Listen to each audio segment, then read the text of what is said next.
Hanji, good morning, good afternoon and good evening to everyone watching this video as per your time zone. तो भाई 10th class आज हम हमारे chapter 12 magnetic effects of electric current का lecture number 2 लेकर आ चुके हैं। Lecture number 1 में हमने जो डिस्कस करा था वो बड़ी बेसिक बातें थी। मैग्नेट क्या होता है, मैग्नेटिक फील्ड क्या होता है, मैग्नेटिक फील्ड लाइंस क्या होता है, और फिर हमने एक इम्पॉर्टेंट क्वेश्चन करा था बार मैग्नेट का magnetic field pattern. Magnetic field pattern से हमने समझा था कि वो मैग्नेटिक फील्ड लाइंस का वो अरेंजमेंट है जो हमें फील्ड कितनी लग रही है उसके बारे में बताता था। आज हम कुछ और बहुत इंपॉर्टेंट पैटर्न्स की चर्चा करेंगे। तो आज का लेक्चर तो बिल्कुल भी कोई बच्चा मिस नहीं करेगा। जिसने पिछला लेक्चर नहीं देखा वो जाकर देखे। और ये आज वाला लेक्चर तो द मोस्ट इंपॉर्टेंट, इस चैप्टर की जान, धड़कन, दिल, दिमाग सब होने वाला है। तो लेक्चर नंबर 2 स्टार्ट करने से पहले इस वीडियो को लाइक कर दीजिए, चैनल को सब्सक्राइब नहीं किया तो सब्सक्राइब कर लीजिए और एक अच्छा सा कमेंट कर दीजिए। कमेंट किया करो भाई कि वीडियो समझ में आ रही है, नहीं आ रही है, मैम बड़ा अच्छा समझा रहे हैं, मैम बहुत बुरा समझा रहे हैं, कुछ तो कमेंट करा करिए। चलिए स्टार्ट करते हैं भाई, वीडियो स्टार्ट करते हैं। हेडिंग डालिए magnetic field due to current carrying conductor. अब जिस बच्चे ने मुझसे लेक्चर 1 समझा है उसको पता है हर तार, हर करंट कैरिंग वायर, हर करंट कैरिंग वायर, हर करंट कैरिंग वायर में मैग्नेटिक फील्ड आता है। तो कोई भी तार है, एक स्ट्रेट वायर हो सकती है, सीधी तार हो सकती है, एक सर्कल शेप में हो सकती है, या ऐसे ऐसे बहुत सारे टर्न्स वाली तार हो सकती है। कौन सी ले मैम? ये तीनों ही लेंगे, 1 बाय 1 ये तीनों ही लेंगे और पता करेंगे कि किसमें मैग्नेटिक फील्ड का पैटर्न कैसा बनता है। उससे पहले जिस बच्चे ने लेक्चर 1 अटेंड नहीं करा मैं उसको दोबारा से बता देती हूं एक एक्सपेरिमेंट करके कि जब भी हम कोई वायर लेते हैं उसमें मैग्नेटिक फील्ड आती है। और स्टेट का एक्सपेरिमेंट लेक्चर 1 में हमने करा था, एक तार ली थी और उसके अराउंड हमने क्या रखी थी, मैग्नेट रखी थी। पहले वो करेंगे जो पिछले लेक्चर में करा था और फिर उस पर कुछ और अच्छी बातें भी करेंगे जो इस लेक्चर के लिए नई होंगी। पहले हमने क्या किया, मान लिए एक तार ली और उसको बैटरी से कनेक्ट किया, की से कनेक्ट किया और उसके साथ हमने एक हमारे पास क्या रख दिया, कंपास निडल रख दी। तो हमने देखा जब करंट ऐसे इस डायरेक्शन में फ्लो कर रहा था तो कंपास निडल इधर डिफ्लेक्ट हुई, ईस्ट की तरफ डिफ्लेक्ट हुई। जब करंट की डायरेक्शन बदल दी, यहाँ पे देखो बैटरी पॉजिटिव नेगेटिव है, यहाँ पर नेगेटिव पॉजिटिव है, तो पहले करंट पॉजिटिव से नेगेटिव, पता है ना, पिछले चैप्टर में समझाया था current always flows from positive to negative. तो इधर करंट ऐसे और इधर करंट ऐसे जाएगा। तो मतलब जब आपने बैटरी के सिंबल्स को बदला, बैटरी के टर्मिनल्स को बदला, बैटरी को रिवर्स कर दिया, उल्टा कर दिया, करंट की डायरेक्शन भी रिवर्स हो गई। और करंट की डायरेक्शन रिवर्स होते ही हमारे सुंदर नयन ने क्या देखा कि जो निडल पहले इधर झटका मार रही थी वो देखो इधर झटका मार रही है। पहले ईस्ट में थी अब वेस्ट में चली गई। तो पिछले लेक्चर में हमने सिर्फ इतना पढ़ा था कि जैसे ही की स्विच को ऑन करेंगे, की क्लोज, सर्किट क्लोज, करंट बहना स्टार्ट हुआ, मैग्नेटिक निडल ने झटका मारा। ये बात हमने पिछले लेक्चर में करी थी।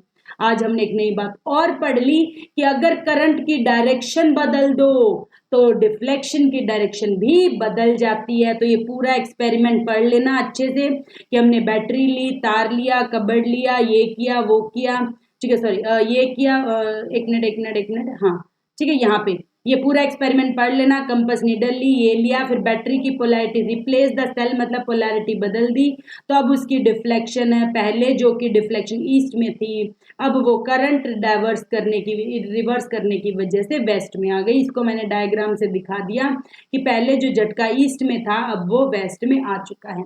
मतलब अपनी नोटबुक में आप नोट कर सकते हो, on reversing the direction of current, लिखिए on reversing the direction of current deflection of compass needle reverses. मतलब मैग्नेटिक फील्ड की डायरेक्शन भी, फील्ड लाइंस की डायरेक्शन भी बदल जाती है।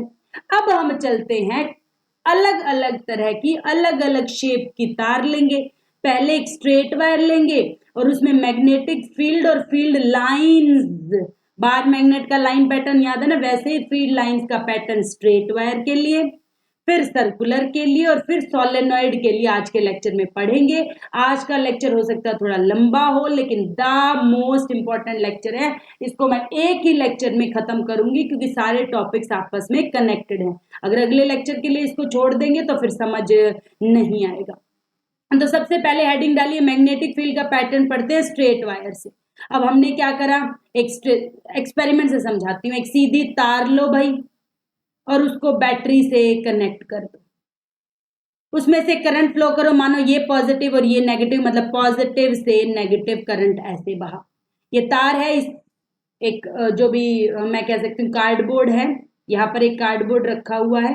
जैसे मानो ये मेरा हाथ कार्डबोर्ड है और इसके अंदर से तार निकल रही है, तो आधी तार ऊपर, अब मेरे हाथ में तो होल हो नहीं सकता, और आधी तार नीचे ऐसे निकली हुई है। तो यहाँ पर आधी तार ऊपर और आधी तार नीचे, और ये हमारा क्या है, कार्डबोर्ड। अब इस कार्डबोर्ड पर हमने क्या करा, वही हमारी लोहे की जो स्प्रिंकल कर दिया उसको, फाइलिंग्स को।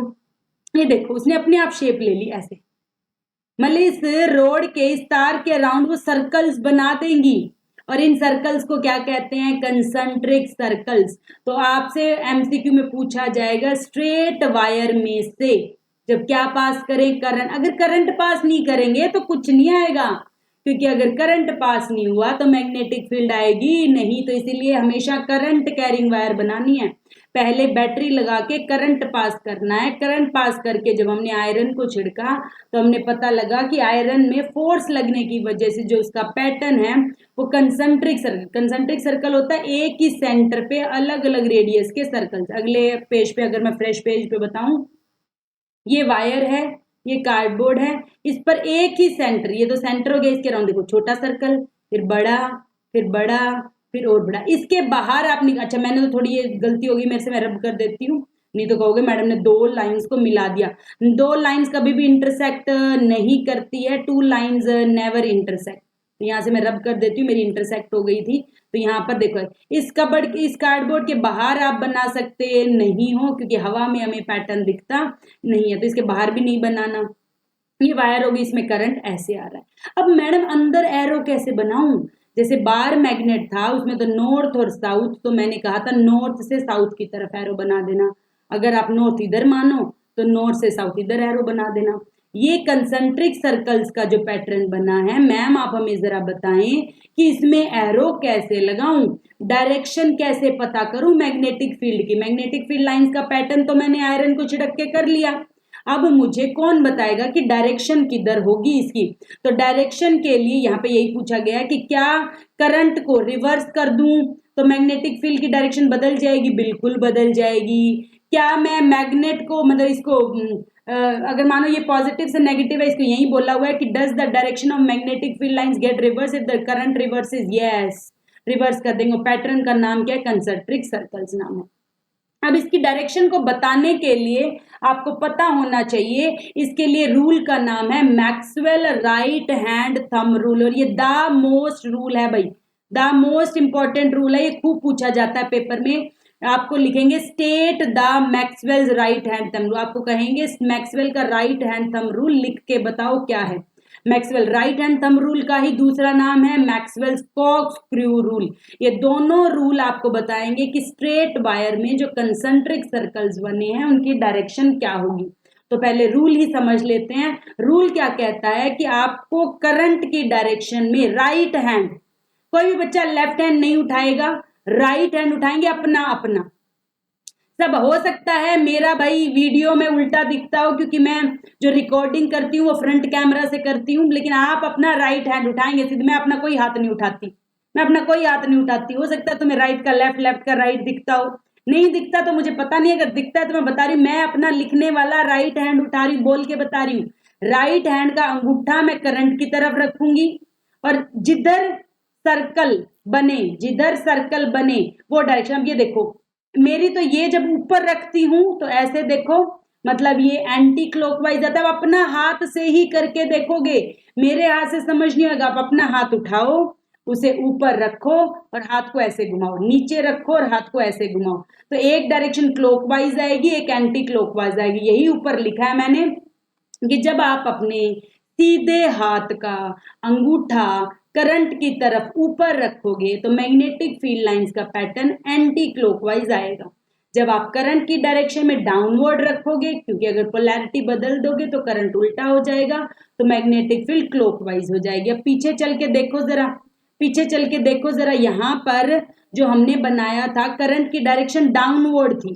करंट की डायरेक्शन डाउनवर्ड होने का मतलब क्या होता है? क्लॉकवाइज।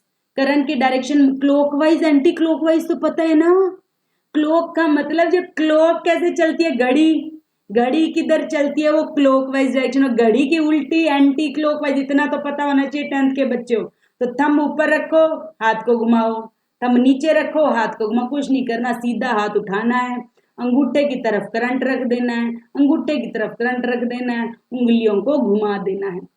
तो इसकी डेफिनेशन पे चलते हैं। ऊपर रखेंगे तो एंटी क्लॉकवाइज, नीचे रखेंगे तो क्लॉकवाइज। और ये रूल का नाम क्या है? Maxwell right hand thumb rule. और मैक्सवेल, ये एक एक नंबर में तो सिर्फ आपसे रूल का नाम पूछेंगे। 2023 पता नहीं 18 में भी आया, 23 में भी आया और 25 में भी आएगा। आपसे कहेंगे स्ट्रेट वायर की फील्ड लाइंस को बताने के लिए कौन सा रूल लगता है? आप लिखो राइट हैंड थंब रूल। फिर वो कहेंगे उसका दूसरा नाम क्या है? आप कहोगे मैक्सवेल कोर्कस्क्रू रूल। आपको कहेंगे स्ट्रेट वायर का पैटर्न बना के भी दिखाओ और उस रूल को लिख के भी बताओ 3 मार्क्स में। तो आप रूल को कैसे लिखोगे? रूल की डेफिनेशन क्या है? ये दोनों डेफिनेशन है आपके एनसीईआरटी में गिवन है, मैंने एज इट इज वहीं से ली है। आपको ऐसे इमेजिन करना है कि आप अपने सीधे हाथ में, जैसे यहाँ पे डायग्राम में भी दिखाया है, आप अपने सीधे हाथ में उस तार को पकड़े हुए हो और अंगूठा करंट की डायरेक्शन को बता रहा है। करंट ऊपर तो ऐसे और करंट नीचे तो ऐसे। इसको भूल भी जाओ तो आप ऐसे लिख देना, imagine that you are holding the wire in and thumb points in the direction of current. Thumb should points in direction of current. Current ऊपर तो थंब ऐसे और नहीं तो थंब ऐसे। देन द वे हमारी सर्कल रैप कर रही है, जो ये हमारा, जो ये हमारी फिंगर्स है वो जिस तरीके से रैप कर रही है, ऐसे रैप कर रही है तो एंटी क्लॉकवाइज, ऐसे रैप कर रही है तो मतलब वो देख लेना, ऐसे कर रही है तो एंटी और ऐसे कर रही है तो क्लॉकवाइज। तो वो इसी को क्या कहते हैं? Right hand thumb rule. आपको ये डेफिनेशन लिखनी है। Imagine that you are holding the current carrying wire. इस तरीके से होल्ड करना है कि थंब की डायरेक्शन में करंट की डायरेक्शन आए, फिंगर्स जिधर रैप करे वो डायरेक्शन ऑफ मैग्नेटिक फील्ड को बताएंगी। इसी का दूसरा नाम क्या है? कोर्कस्क्रू रूल। आपकी बुक में नीचे गिवन है स्टार मार्क करके। उसमें क्या क्या है? मानो मुझे नट को बाहर निकालना है, मैं कैसे निकालूंगी? ऐसे ऐसे करके। मुझे नट को अंदर डालना है, मैं ऐसे ऐसे करके अंदर डालूंगी।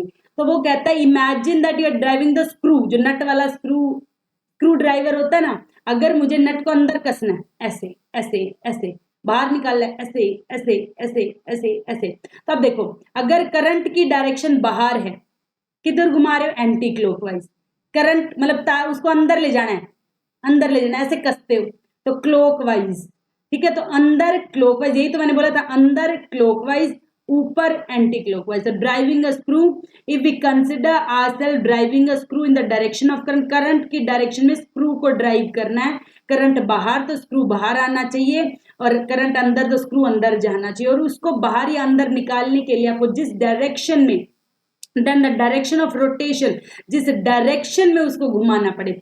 अगर आपके पास कोई नट है और वो किसी उस पे लगा हुआ बोर्ड पे, उसको बाहर निकालना है, नट को बाहर निकालना है, बाहर ऊपर लाना है तो उसको ऐसे घुमाओगे, अंदर ले जाना तो उसको ऐसे घुमाओगे। तो जिधर रोटेट कर रहे हो वो आपको किसको बताएगा? मैग्नेटिक फील्ड की डायरेक्शन को बताएगा।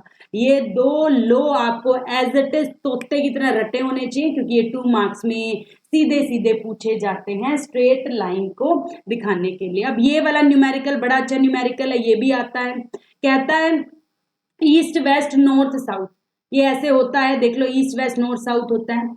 कहता है कि आपके, हमारे पास current through the horizontal power east to west, current जो है ईस्ट से वेस्ट जा रहा है, ऐसे तार लगी हुई है ईस्ट से वेस्ट हवा में, ये देखो, ठीक है, ईस्ट से वेस्ट, ईस्ट से वेस्ट, ऐसे ऐसे ऐसे ऐसे। तो हमारे पास ऊपर नीचे जाएगा, करंट ऊपर नीचे जाएगा, ऊपर नीचे जाएगा, ठीक है, ऐसे। तो कहता है बताओ what is the direction of magnetic field at a point directly below it and directly above it. ठीक है, तो ये तार है, तार के ऊपर देखो, तार के ऊपर, ये तार है, इस तार के ऊपर ऐसे जा रहा है नॉर्थ की तरफ, और नीचे ऐसे साउथ की तरफ जा रहा है। अच्छा, ऐसे ना समझो तो इसको ऐसे समझो कि आप ऐसे हो और इधर वाले हिस्से पे आप खड़े हो, ईस्ट से वेस्ट में आप वेस्ट की तरफ खड़े हो तो आपको व्यू ऐसे आएगा। अगर आप इस साइड खड़े हो तो आपको व्यू ऐसे आएगा। ये भी समझ सकते हो। भाई मैं इन पचड़ों में नहीं पढ़ती, मैं आपको बड़ा आसान सा समझाती हूँ। आपको अंगूठा लेकर जाना है करंट की तरफ, ईस्ट से वेस्ट मतलब अंगूठा ईस्ट से वेस्ट, और उंगलियों को घुमाना है। उंगलियां ऐसे घूम रही है, उंगलियां ऐसे घूम रही है, एक बारी ऐसे नॉर्थ की तरफ, एक बारी ऐसे साउथ की तरफ। मतलब वायर अगर हमारे ऊपर से है तो उस पे ऐसे सर्कल बना लो। चलिए जी आगे चलते हैं। कहता है magnetic field near a long straight wire कैसा होगा, कंसंट्रिक सर्कल्स होगा। ये भी आपका एमसीक्यू का सवाल है। अगला चलते हैं magnetic field pattern of circular loop. अब जो तार पहले सीधी थी, यहाँ कार्डबोर्ड था, कार्डबोर्ड के अंदर से एक ही होल करके सीधा निकाला था। अब मेरे हाथ में मैं एक और एक दो होल करूंगी और उसको सर्कल में एक इस होल से और एक इस होल से निकाल कर नीचे बैटरी से कनेक्ट करूंगी। जैसे देखिए ये कार्डबोर्ड हो गया, यहाँ पर दो होल कर लिए, दोनों से सर्कुलर वायर को निकाल कर नीचे बैटरी से लगा दिया। जैसे ही करंट पॉजिटिव से नेगेटिव टर्मिनल मतलब ऐसे जाएगा, इधर ऐसे और इधर नीचे एक साइड, इस होल की तरफ देखो, इस होल की तरफ ऐसे समझो, ये होल ये है और ये होल है, ये कार्डबोर्ड है और नीचे ये बैटरी से कनेक्टेड। अगले पेज पे बड़ा अच्छा डायग्राम है इसका। इस पे देखो ऊपर जा रहा है, इस पे नीचे जा रहा है। तो अब ये वही मैक्सवेल का राइट हैंड थंब रूल वाला, ऊपर तो लाइंस ऐसे, नीचे तो लाइंस ऐसे। मतलब यहाँ पर भी कंसंट्रिक सर्कल्स बना दो, यहाँ पर भी कंसंट्रिक सर्कल्स बना दो, बीच तक ले आओ। कार्डबोर्ड से बाहर सर्कल्स मत दिखाया करो क्योंकि उससे आयरन का पैटर्न नजर नहीं आता है, सिर्फ उसके ऊपर ऊपर बनाया करो। एरो हर लाइन का बनाना है, जो भी लाइन आपने बना दी उसका एरो बनाए बगैर आप नहीं जाओगे, अदरवाइज मार्क्स कट जाएंगे। करंट की डायरेक्शन भी आपको दिखानी होती है, बैटरी के टर्मिनल्स भी आपको दिखाने होते हैं।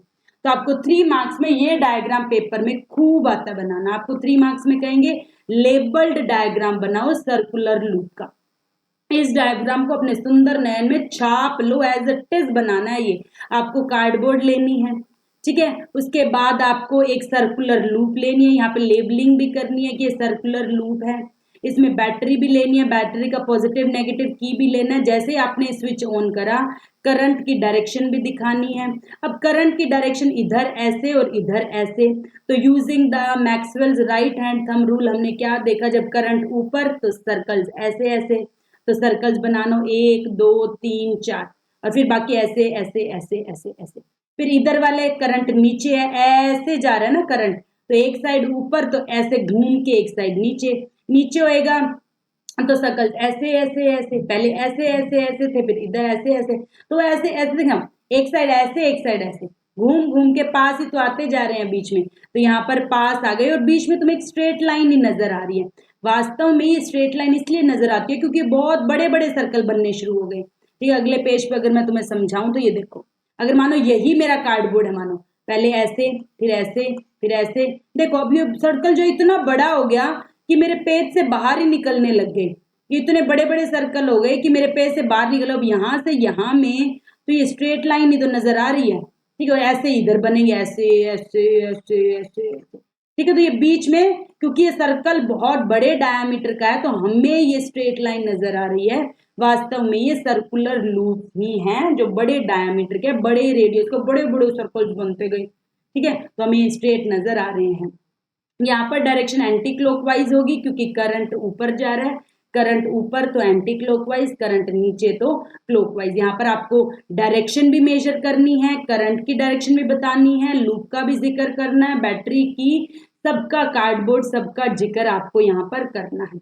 अब एक बात, ये डायग्राम बना लिया आपने 3 मार्क्स में, उसके बाद आपने इस डायग्राम से समझा क्या, बड़ी खास बात समझी। जो स्ट्रेट वायर थी उसमें तो देखो ऐसे ऐसे सर्कल्स बनते जा रहे थे और वो सर्कल्स दूर दूर दूर दूर दूर दूर ही होते जा रहे थे, यानी कि मैग्नेटिक फील्ड कम होती जा रही थी डिस्टेंस के साथ।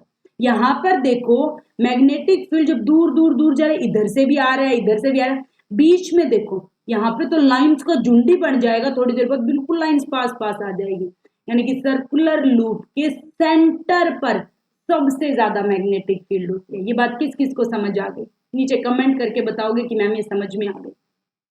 इधर फील्ड और बीच में देखो बिल्कुल तेज फील्ड, बीच में तो बिल्कुल तेज फील्ड हो गई ना, सारी लाइंस इधर वाली भी इधर आ गई, इधर वाली भी इधर आ गई, तो बीच में बिल्कुल स्ट्रॉन्ग फील्ड हो गई क्योंकि लाइंस पास पास होंगे, ये सारी लाइंस पास पास हैं। यानी कि आपसे पूछे सर्कुलर लूप में मैक्सिमम फील्ड स्ट्रेंथ कहाँ होती है, तो फील्ड स्ट्रेंथ मैक्सिमम वहां होती है जहां पे लाइंस पास पास होती हैं। तो सेंटर, लूप के सेंटर पर सबसे ज्यादा मैग्नेटिक फील्ड लाइंस क्लोज हैं, और वहीं पे मैग्नेटिक फील्ड स्ट्रेंथ की, यहाँ पर मैग्नेटिक फील्ड स्ट्रेंथ मैक्सिमम हो जाती है। मतलब कि मैडम स्ट्रेट वायर में तो कोई सेंटर था नहीं, तो ऐसा हो नहीं सकता। मतलब कि एक तार को अगर मैं इसे मोड़ दूं तो फील्ड स्ट्रेंथ तो बढ़ी जा रही है। फिर मतलब मैं एक से अगर और ज्यादा टर्न ले लूं, और मतलब मानो एक टर्न, फिर ऐसे एक और टर्न, और टर्न, और टर्न, एक कोयल ही बना लूं पूरी, तो इन सबके सेंटर पे तो मैग्नेटिक फील्ड स्ट्रेंथ मैक्सिमम हो जाएगी, तो सबसे ज्यादा फील्ड स्ट्रेंथ हमें मिल जाएगी।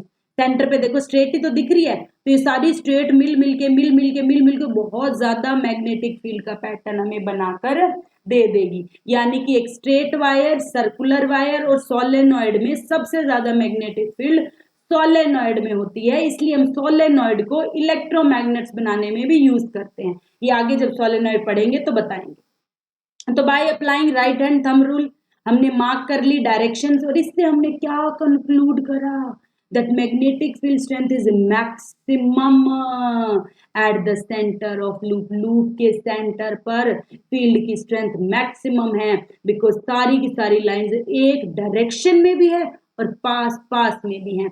मतलब वायर को टर्न करने से, एक स्ट्रेट वायर को एक बार ही मोड़ा तो इतना फायदा हो गया, बार बार मोड़ देंगे तो पता नहीं कितना ही फायदा हो जाएगा। तो चलो हम आगे पढ़ते हैं कि कैसे कितना फायदा होगा। अब आगे कॉइल को पढ़ने से पहले, ये हो गई कॉइल, एक तार को ऐसे ऐसे ऐसे बहुत सारे टर्न्स टर्न्स टर्न्स टर्न्स दे दिए, कॉइल बना ली। कॉइल बनाने के पहले आपको क्लॉक फेज रूल पता होना चाहिए, क्या जैसे राइट हैंड थंब रूल होता है वो हमें डायरेक्शन बताता है, वैसे क्लॉक फेज रूल हमें पोल बताता है कि कौन सा नॉर्थ पोल और कौन सा साउथ पोल। अब इसमें आपको करंट देखना है। फॉर एग्जाम्पल आप इधर वाली साइड खड़े हो, इधर से आपको करंट ऐसे नजर आ रहा है, मतलब आपको करंट क्लॉकवाइज नजर आ रहा है, और इधर खड़े होगे तो वही करंट आपको एंटी क्लॉकवाइज नजर आएगा, ये तो आम सी बात है। एक साइड आप पेज लेना एक, और एक पे क्लॉकवाइज बनाना, उसी को पलट के देखना, वो एंटी क्लॉक रिवर्स दिखेगा, मिरर इमेज दिखेगी, ठीक है। तो वही वो बोल रहा है, ये आंख एक बार इधर देखो और एक बार इस साइड से देखो, दोनों एक बार पता है ना, 6 को ऐसे देखो तो 6 दिखता है, और इधर से देखो तो 9 दिखता है। वही 6 है और वही 9 है, किसी के लिए वो 6 है, किसी के लिए वो 9 है। चलिए तो इधर से देखोगे तो अगर करंट क्लॉकवाइज दिख रहा है आपको, क्लॉकवाइज, तो उस पोल को आप साउथ पोल कहोगे, क्लॉक साउथ पोल को बताता है। एंटी कहें तो एन, ऐसी आंटी है जो नॉर्थ पे बैठी है, एंटी क्लॉकवाइज, अगर आपको करंट एंटी क्लॉकवाइज घूमता हुआ दिखे, उस तरफ, जिस तरफ आप देखोगे उस तरफ से आपको डिसाइड करना है। फॉर एग्जाम्पल आपने इधर से देखा तो आपको ये क्लॉकवाइज नजर आया, आपने साउथ बोल दिया। आपने इधर से देखा तो आपको एंटी नजर आया, आपने नॉर्थ बोल दिया, और आपको पता ही है एक नॉर्थ और एक साउथ होना चाहिए।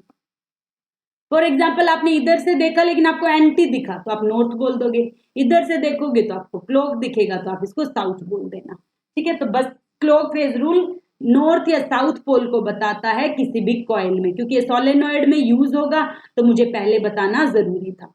सीधी सी बात है, क्लॉकवाइज करंट दिखे, क्लॉकवाइज तो पता है ना, क्लॉक की डायरेक्शन में दिखे उसको साउथ पोल कह देना, उस तरफ एंटी क्लॉकवाइज करंट दिखे उसको नॉर्थ पोल कह देना। अब मैग्नेटिक फील्ड चलते हैं सॉलिड, आ गए वे आज के सबसे द मोस्ट इंपॉर्टेंट चैप्टर से। इस आगे आने वाले 10 मिनट में से 100 एंड 200%, 110 नहीं, 200 के 200, 300, 400, 500% पक्कम पक्का सोलेनॉइड से सवाल हर साल आता है। सोलेनॉइड इस चैप्टर का दिल है, ये लेक्चर जान है तो ये दिल है, धड़कना बंद हो गया तो चैप्टर बंद हो जाएगा। सोलेनॉइड होता क्या है, एक कॉइल है जिसके बहुत सारे टर्न्स हैं, और वो कॉइल ऑब्वियसली इंसुलेटेड भी है, एक सिलेंडर की शेप में होता है, इसको सोलेनॉइड कहते हैं। सोलेनॉइड का पैटर्न कैसा होता है मैम, ये देखो बीड़ी बीड़ी सोलेनॉइड बनाई है, इसका पैटर्न मैम दिखा दिखा सा लग रहा है, क्या हमने बार मैग्नेट में ऐसा नहीं दिखा था? अरे हाँ मैम, ये तो जिसने लेक्चर 1 नहीं देखा उसको तो दिखेगा ही नहीं, उसकी आंखें तो अंधी हो जाएगी, उसको चश्मा लगाना पड़ेगा। चश्मा नहीं लगाना भाई, तुम्हें भी दिखेगा ये पैटर्न। फर्स्ट लेक्चर जाके देखो, फर्स्ट लेक्चर में ऐसा ही पैटर्न तो बार मैग्नेट का करा था। आ जाओ जरा कंपैरिजन कर लेते हैं। ये देखो कितनी सुंदर तरीके से तुम्हें ये चैप्टर कराया जा रहा है, मतलब हर चीज यही की यही समझ में आ रही है। ये सोलेनॉइड है। अब सोलेनॉइड में तुम्हें बताया था इधर करंट अगर ऐसे दिख रहा है, देखो करंट क्लॉकवाइज जाता नजर आ रहा है, मतलब ये साउथ पोल है। और ये एंटी क्लॉकवाइज नजर है, और एक साउथ हो गया दूसरा नॉर्थ हो गया। इसका और आसान याद रखो, जिधर बैटरी का नॉर्थ उधर नॉर्थ पोल, जिधर बैटरी का पॉजिटिव उधर साउथ पोल। दोबारा समझ लो, बैटरी का N for negative, N for north, जिधर पॉजिटिव उधर साउथ हो जाएगा। ऑब्वियसली एक तरफ नॉर्थ तो दूसरी तरफ साउथ। ये ट्रिक बताइए भाई, ट्रिक। सोलेनॉइड में अगर आपको नॉर्थ साउथ ना समझ में आए तो जिधर, मान लो ऐसे बनाइए आपने बैटरी पॉजिटिव नेगेटिव, तो आपका नॉर्थ इधर हो जाएगा साउथ, जिधर नेगेटिव उधर नॉर्थ दूसरी तरफ साउथ। क्योंकि अगर आपको क्लॉकवाइज रूल नहीं आता तो ये रूल आपके लिए रामबाण साबित हो जाएगा। ये रूल आपको हर दिक्कत से बचा देगा। मेरी ट्रिक्स बड़ी काम आती है बच्चों को। तो ये सोलेनॉइड का पैटर्न और बार मैग्नेट का पैटर्न तो बिल्कुल सिमिलर नजर आता है। आपसे क्वेश्चन पूछा जाएगा, what is solenoid, draw the magnetic field pattern of solenoid. तो आपको सोलेनॉइड बनानी है, उसमें करंट दिखाना है, बैटरी दिखानी है, पैटर्न का एरो दिखाना है, नॉर्थ साउथ पोल दिखाना है, और सुंदर सुंदर कोई भी मैग्नेटिक फील्ड लाइंस आपस में टकरानी नहीं चाहिए। नॉर्थ से शुरू होकर साउथ में अंदर जाती है, नॉर्थ से शुरू होकर साउथ में अंदर भी दिखानी है। और सारी की सारी मैग्नेटिक फील्ड लाइंस अंदर बड़ी ही स्ट्रॉन्ग है। तो बार मैग्नेट की तरह का उसका पैटर्न है। और अंदर लाइनें यहाँ पर देखो, अंदर अंदर स्ट्रेट लाइनें तो नजर आ रही है, साउथ से नॉर्थ, साउथ से नॉर्थ, साउथ से नॉर्थ।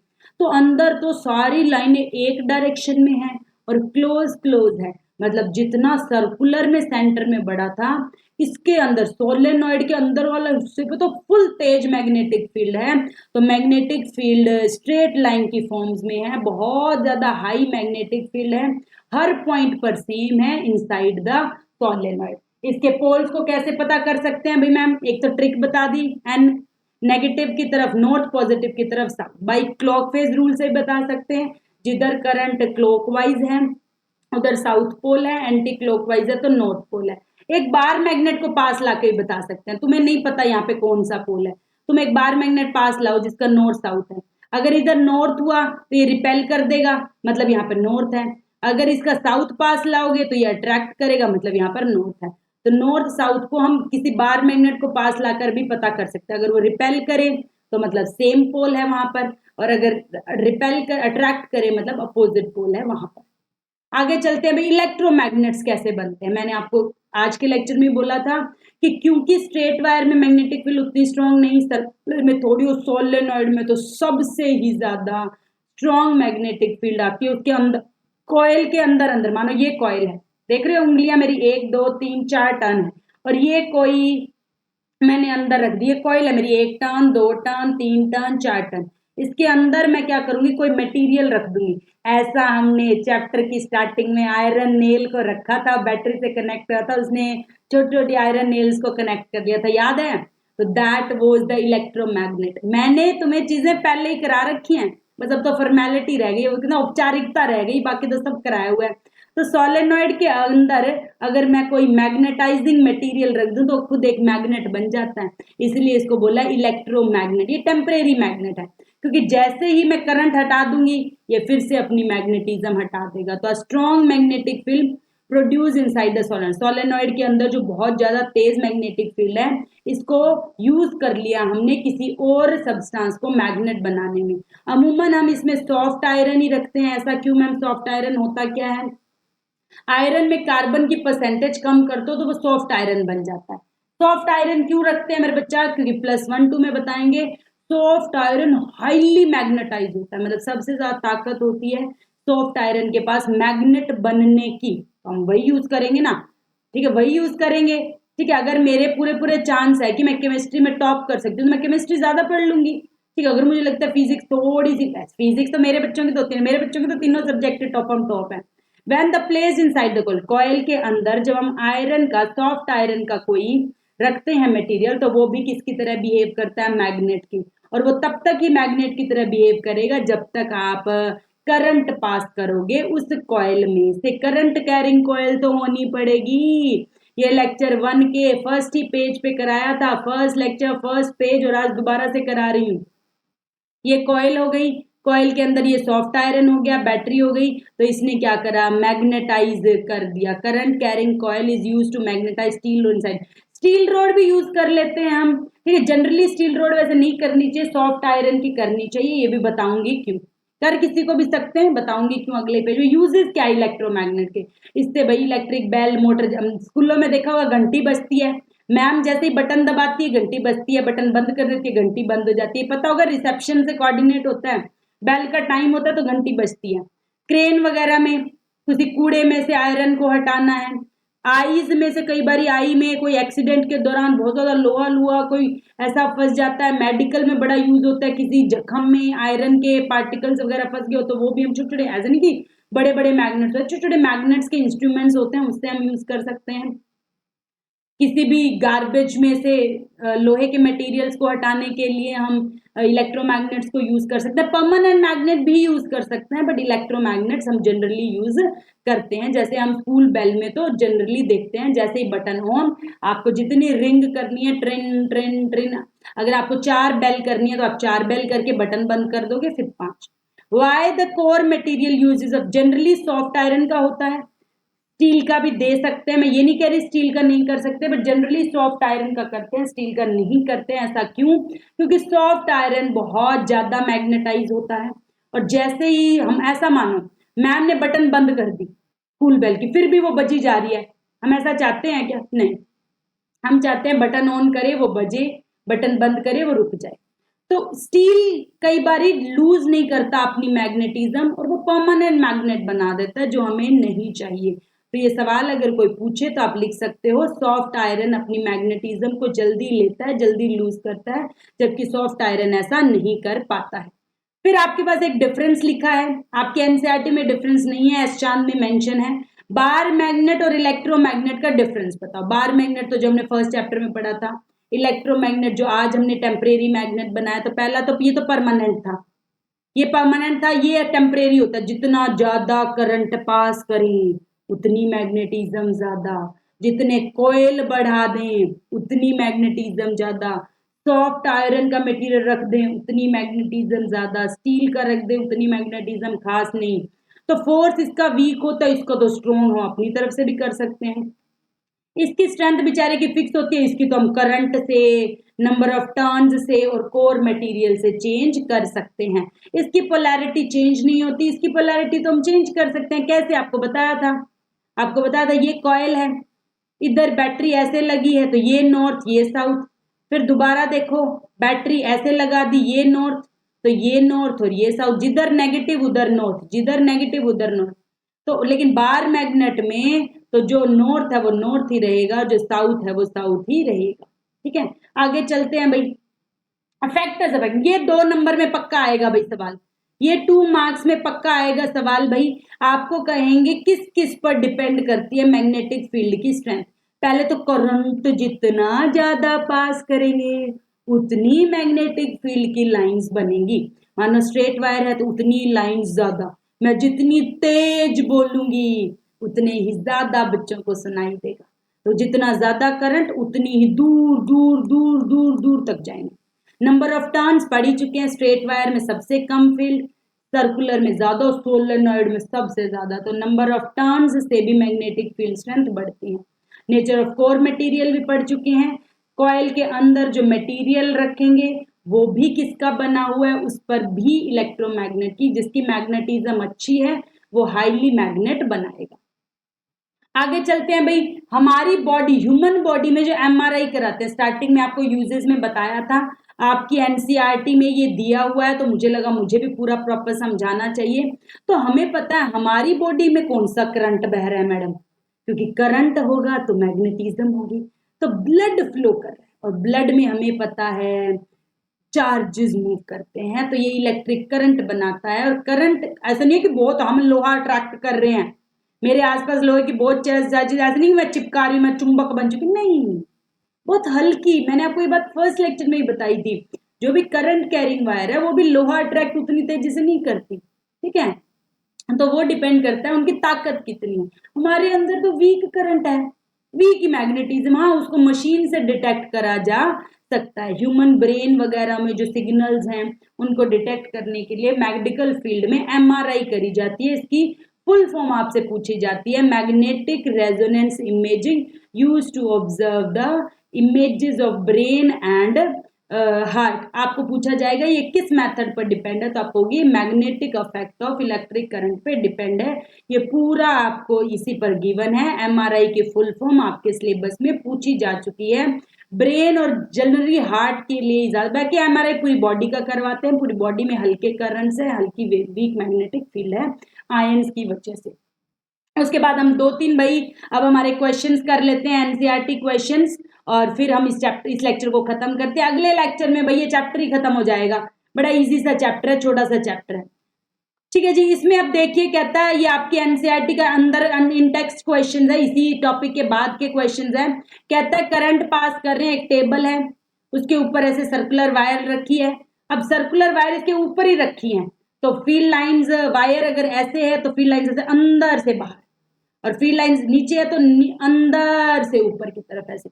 तो यहाँ पर देखो ये टेबल है, टेबल के ऊपर रखी हुई है भाई, होल नहीं करे हुए, अब टेबल के ऊपर रखी हुई है।